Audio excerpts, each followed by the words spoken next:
Oke, standby, kamera ready, sound ready, 3, 2, 1, action! Hi mga kaibigan! Today, kilalanin natin ang mga sinaunang tao sa iba't ibang period o panahon. Pero bago tayo magsimula, kilalanin natin ang ating mga early friends. 2,000 years later.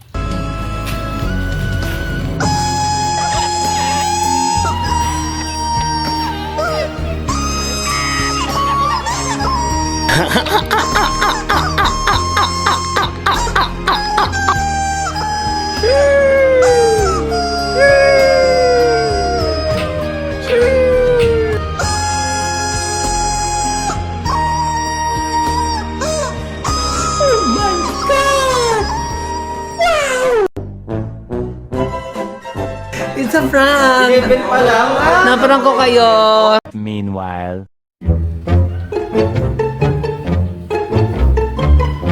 Psst! Kayo na guys!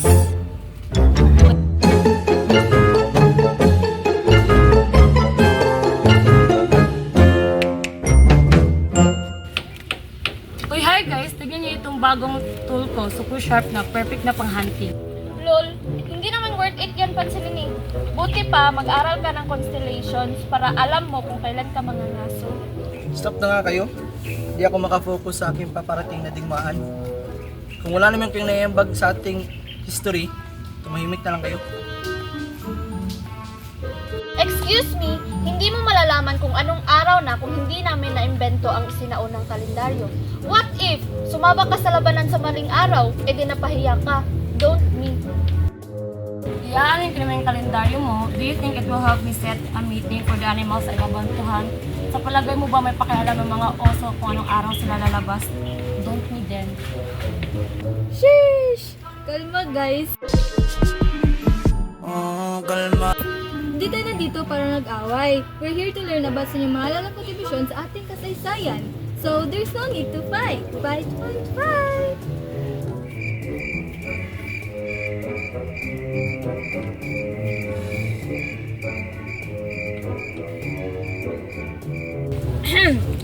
Anyway, I would like you guys to tell the camera about the significant contributions your eras have contributed to our world. So, sinong gusto mag-start? Mina po! Hello! Ako ang Stone Age kaya tabi mo ako na. Okay, Mika, please tell us what is your ambag? So first of all, una sa lahat, ako ay isang taong kuweba, galing sa Stone Age. From the word itself, ang contribution ko sa ating mundo ay aking mga nilikha. Hala, nilikha!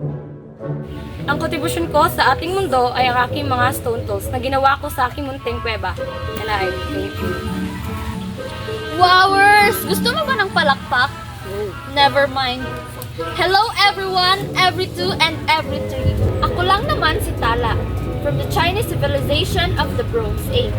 Kaya ni hao, ang contribution ko sa aking Mother Earth ay ang aking lunar calendar upang malaman natin kung kailan tayo magtatanim, mag-aani at magdiwang. Ba't pa kailangan ng mga kalendaryo sa mga kanyang okasyon? Mahina lang siguro ang inyong memory. Angin, huwag ka nga masyadong bitter. Ako nga plus yung sorry, medyo mayayain ako sa camera. Anyways, sa aming tatlo, ako ang may pinakamaraming naiambag sa ating kasaysayan. Hindi man nila ito aminin, pero it's just facts. Sa period na ito, naging malaking ambag sa amin ang science and technological advancement. Lalo na sa agricultural technology na nag-improve sa irrigation system, boosted the agricultural productivity na kumantong sa mas malaking populasyon na nagbibigay daan sa paglago ng bayan at mga lungsod. Kaya, you're welcome. Wow, ang galing! I appreciate your honesty. Honesty!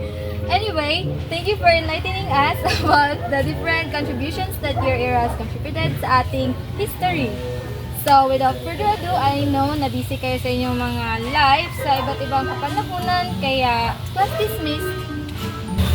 Class dismissed!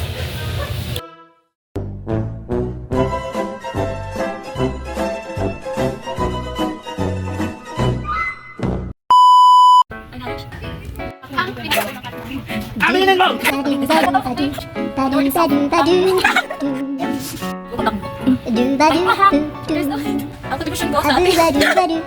Hoy! Hala, nilikha!